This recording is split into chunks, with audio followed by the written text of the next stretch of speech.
ఏంటి నా మాటలు నీకు తమాషాగా ఉన్నాయా? నన్ను క్షమించు.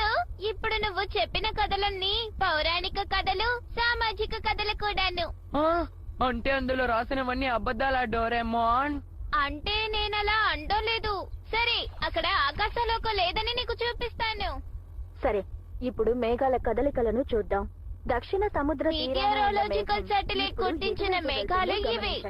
నిజానికి అంతరిక్షంలో కోట్ల కొలది శాటిలైట్లు భూమిని గమనిస్తూనే ఉంటాయి, తెలిసిందా? ఈ ప్రపంచంలో ఏ ఒక్క మిసైల్ లాంచ్ ని వదలకుండా చూపించే రాడర్ ఒకటి ఉంది. ఒకవేళ ఆకాశలోకం అనబడే స్వర్గం ఉండుంటే అది ఖచ్చితంగా కనిపెట్టుండేది.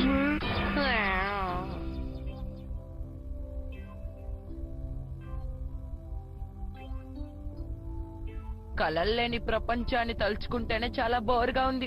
స్వర్గం గురించేనా మాట్లాడావు? నీ దగ్గర ఏదైనా రుజువు ఉంటే చూపించు.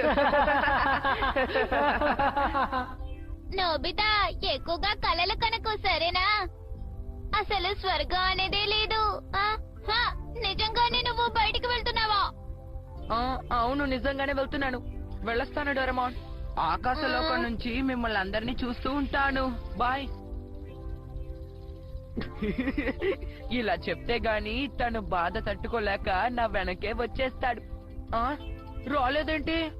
సరే సరే, నీ బుద్ధేంటో నాకిప్పుడు తెలిసింది. నువ్వింత మొండికేస్తావని నేను ఎప్పుడు ఊహించలేదు.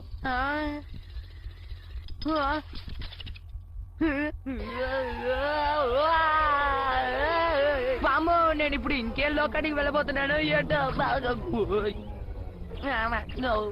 అరే, ఈ మబ్బు మీద కూర్చోగలుగుతున్నానేంటి? బహుశా ఇది ఆకాశలోకమా?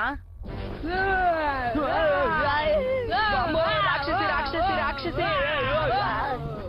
హే నోబితా, భయపడ్డావా? నేనే. డోరేమోన్, అసలు నువ్వు ఎందుకు ఇక్కడికి వచ్చావు? నువ్వు కింద పడిపోవడం చూశాను, అందువల్ల క్లౌడ్ హార్ట్ గ్యాస్ ని ఉపయోగించాను. డోరేమోన్, ఇలా చూడు, నిజంగా నీకు అలాంటి ప్రపంచం కావాలనుకుంటే మన ఇద్దరం కలిసి దాన్ని సృష్టిద్దాం. అది నా డోరేమోన్ అంటే ఇలా ఉండాలి. ఎక్కువగా పొగడకు. నేనే స్వయంగా ఒక కలల రాజ్యాన్ని సృష్టిస్తాను. నోబితా, అటువైపు వెళ్ళకు. నేను మేఘాల రాజ్యాన్ని సృష్టిస్తాను, దానికి రాజునవుతాను. నేను అక్కడ గ్యాస్ ని ఉపయోగించలేదు. అందుకే నా మాట వినమని చెప్తూ ఉంటాను. ముందు విశాలమైన ప్రదేశాన్ని సమకూర్చుకుందాం. అవును, ఎంతో విశాలంగా ఉండాలి.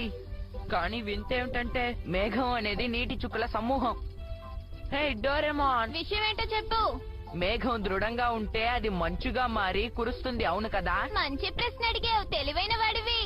కానీ నీ ప్రశ్నకి సమాధానం చెప్పేంత సమయం నాకు లేదు. నేను వెళ్ళొస్తాను.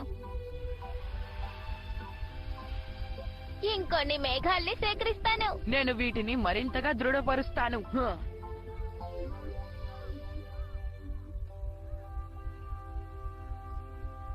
హే నోబితా, చీకటి పడిపోతుంది, ఇంటికి వెళ్దాం పదా. మనకి ఇంత విశాలమైన ప్రదేశం కావాలి కదా? సరే, మన మేఘాలన్నిటినీ ఇలా విడదీసి బొమ్మలా తయారు చేద్దాం. ఏమంటావ్? రోబోటర్, దీన్ని నేను ఈ బొమ్మలో పెడుతున్నాను. ఈ విధంగా మనం మేఘాల రోబోట్ ని తయారు చేద్దాం. మాకు సహాయం చేస్తావా?